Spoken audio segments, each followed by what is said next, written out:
I'm sorry for you, Joe. I will speak English. Me too.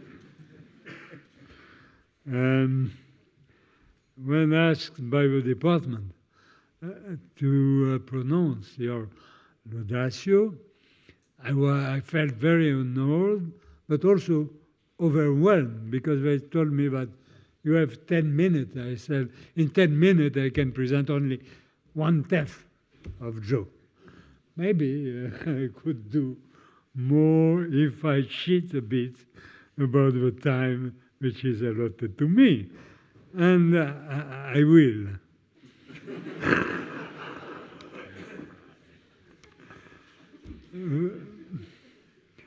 At this point, the laudator usually says that we are honoring today a giant in his field. I tried hard to avoid this formula until I realized that it was true. So I feel a bit small. And according to the Social Science Citation Index, he ranks well among the economists since Adam Smith. It is no exaggeration to say that Professor Stiglitz has built a new framework to understand economics that all scholars have internalized without even noticing that it was from Stiglitz. How many knows that adverse selection or moral hazard comes from the work of Stiglitz? Not much. But what I believe is unique about Joe is his constant attempt at building a bridge between theory and, say, I don't say a real word because I don't know what it is, but a stylized representation of the real world. And that is in sharp contrast with many theories, notably the new classical economics. I will take but an example which is fairly important for me because it gave me headache, and I am not sure to have understood until now. It was a sentence from the book of Gérard de Breu, The Theory of Value, when Gérard de Breu said, the theory is logically disconnected from any interpretation.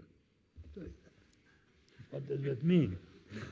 What does that mean? And I said that when I read Einstein or Stiglitz, because Einstein said the same, but you said, Joe, when you, and I quote, you wrote, economists often seem to forget that some of the most important theories in physics are either verified or refuted by a single observation or a limited number of observations. For example, Einstein's theory of relativity or the theory of black holes. Thus, model which suggested, I continue my quotation of Joe, thus model which suggested that there was not such a thing as unemployment, or that it was at most short-lived, to my mind were suspect. To my mind they were criminal. But at the beginning of the past decade, I am running, at the beginning of the past decade, Joe asked me to join the network of economists belonging to the Initiative of Policy Dialogue, and we got to work very closely on teams linked to emerging economy, global imbalances, and global economic governance. He also joined the OFCE as a research fellow during something like 10 years, which is not bad, and he were lecturing from time to time at Sciences Po. We have in this decade worked on many things. The shadow JN, you know the G20, the GN. We work also on the G20 for the French presidency with incredible scholar, one of which we consider as one of the best economists of all time, which is Kenneth Arrow. And we work on the three commissions, the commission for the president of the UN General Assembly. We work on the commission, call it Sarkozy if you want. I would not say that, but I would say on the measurement on economic performance and social progress. And we work also with OECD on a commission on the high-level expert group, high level. Did not like this word because low-level expert group would have been much better. So high-level expert group on economic performance and social progress. And here I learned the capacity that Joe had to listen to others, to debate with others, but without willing to win, but with the real desire to learn and to found something new. Joe's interest in public policy originate from his study, and in the debate he engaged in while in school, back to Gary, Indiana, his hometown. The taste for learning through discussion was further nourished during his year at Amherst College. I remember that Amherst College was also the college that Edmund Phelps followed. And Edmund Phelps is a Doctor, honoris causa of this institution. There he discovered an attraction for economics, but made him deviate from his initial interest. And he rushed, literally, to the MIT, where he was trained by the greatest economists of the world at that time.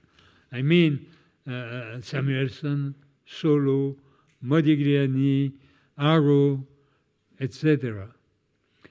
Samuelson, who say the truth, but always in a nice way, when describing Joe, he said that he is the best economist from Gary, Indiana.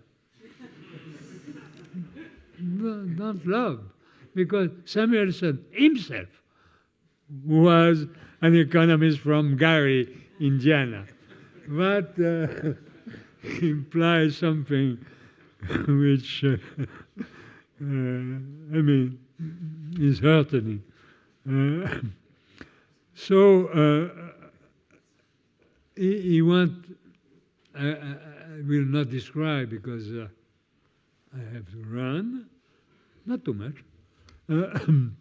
So he was also at Oxford, where he, from inside, participated to the two Cambridge controversy, you know, on the theory of capital, having a lot of discussion with John Robinson, but a lot of also controversy, less controversy with Frank Kahn, and a lot of discussion, Frank Kahn being a man with much less extreme, but was John Robinson.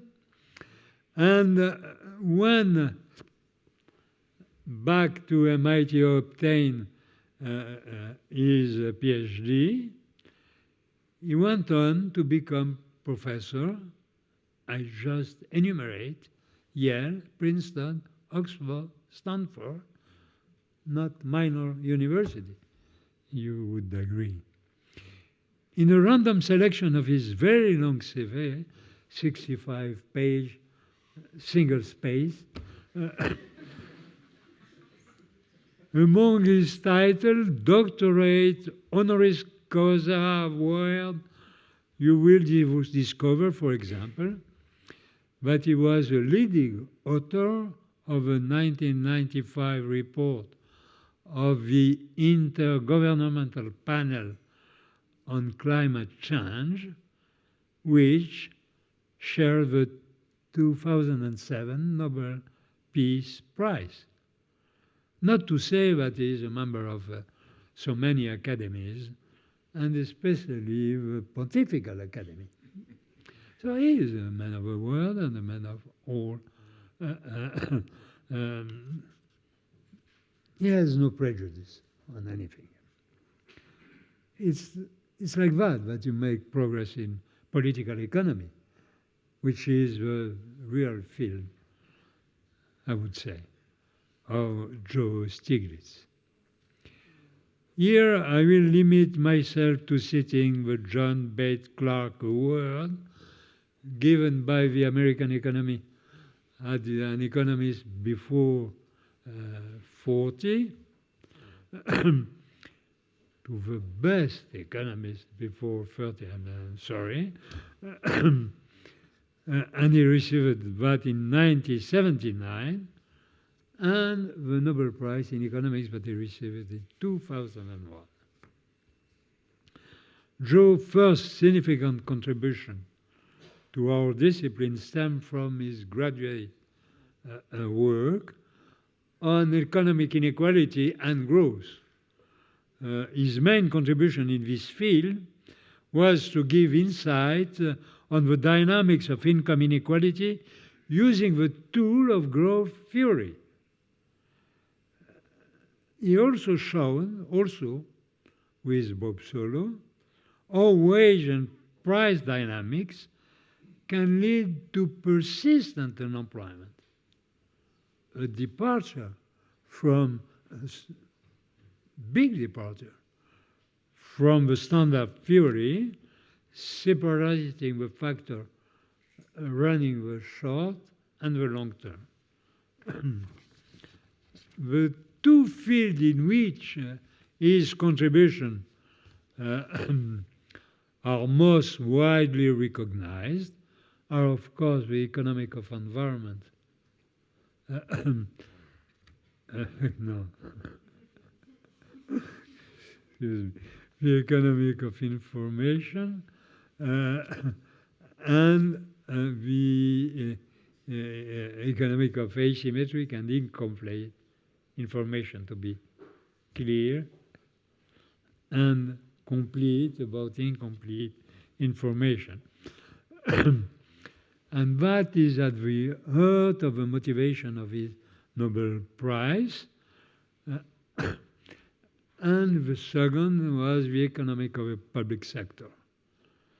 In particular, Professor Stiglitz helped create a new branch of economics, the economics of information, exploring the consequence of information asymmetries on the behavior of people and leading to concepts that I already quote, like adverse selection and moral hazard. And the macroeconomic theory that he developed was nourished by this consideration on asymmetric information. Since the year at MIT, Joe tried to understand what properties of a standard, efficient variation model survive once it's restrictive. Hypotheses are abandoned. Joe as Kenneth Arrow took always the variation model as a benchmark, a useful benchmark, but a benchmark only, because it is so dependent on his hypothesis that if you change only one hypothesis, you change the conclusion. And Joe was not satisfied with the hypothesis of perfect information. So he introduced asymmetric information, and asymmetric information lead people to change their behavior toward other because they want to discover the information that others have and they have not. And that leads to market failure of a grand scale and on quantitative adaptation, like through unemployment, for example, but not only, through disequilibrium in several markets, to financial turmoils, and so on and so forth. But very important, these equilibrium are obviously not efficient. If they are not efficient, that means that the price adjustment will not lead to the optimal equilibrium. There will be some price adjustment, but there will be also some quantity adjustment. And Joe made this point for a number of markets, from insurance, like Professor Zelizer, you talk about insurance, for the financial sector, and for all the market where you can see the disequilibrium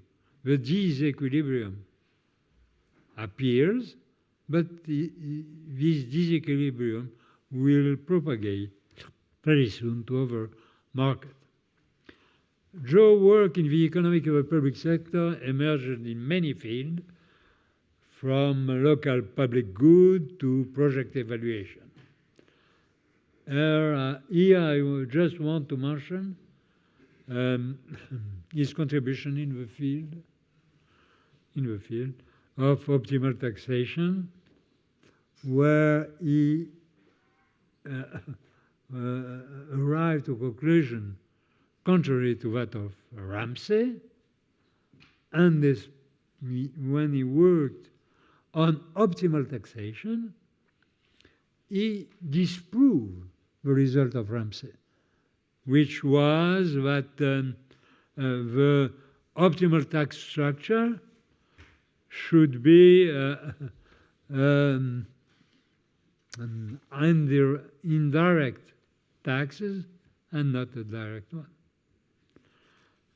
And I remember that 3 years ago, the European Parliament asked me to study these points. What is the optimal tax structure? Should we have a generalized VAT, or should we have an income tax? And of course, I tell them, read a bit of Stiglitz. You would understand more. Joe's interest for public policy paved the way for a second phase of his career. I would rather say it was the logical continuation of his career as a public servant between comma. In 1992, he joined the Clinton administration, then the Council of Economic Advisors, of which he later became chairman. There he had the occasion to show practically how historical work on market failure helped to define the concept of mixed economy that was at the heart of his Nobel lecture. But he learned also that policy is something different, and that even the best idea would not be applied when they are disliked by some lobbies. And then, after having left the Clinton administration, he became the vice president of the World Bank, in charge of the economy. And here he came back to his best interest, development, the suffering people, but he wanted to find solution for him. And he also tried to make a doctrinal change with the IMF. Because in this period, there was a real battle for and against the Washington Consensus. This battle, this controversy, which was very hard, and that I would say Joe was right. The future shows that Joe was right. At this moment, we didn't know that Joe was right. Even Dominique Strauss-Kahn recognized that Joe was right when he became president of the director of the IMF. So what Joe did, he left the World Bank and continued his research program. It is as if he knew what Albert Camus said. And Albert Camus said, the writer can't put himself at the service of those who make history. He is at the service of those who suffer from it, not who make it.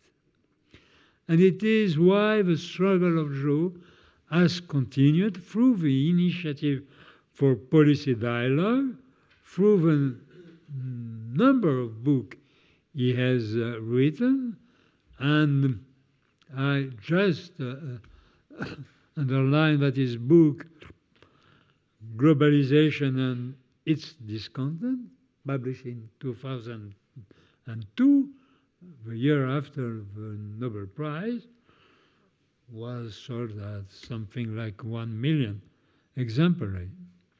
But anyway, he did not write it for that, he wrote it for having a real influence, and he used the Nobel Prize to try to alleviate the burden on those who are suffering. His battle against poverty, against inequality, against the financial system, and for the people who have lose their home during the crisis are well known.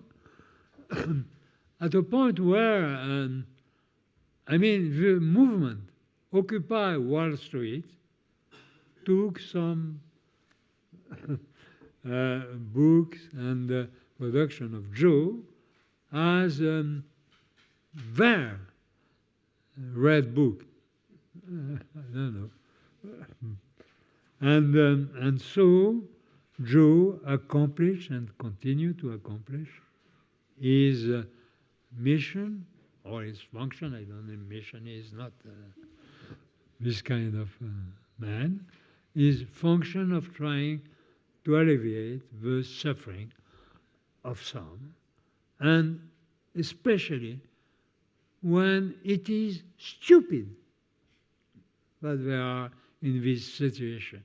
But it is so easy to remediate to such a suffering, but nobody understands that they are continue to be in this kind. Thank you very much. Thank you, Monsieur le Directeur. Thank you, Monsieur le Ministre, Giovanni Tria.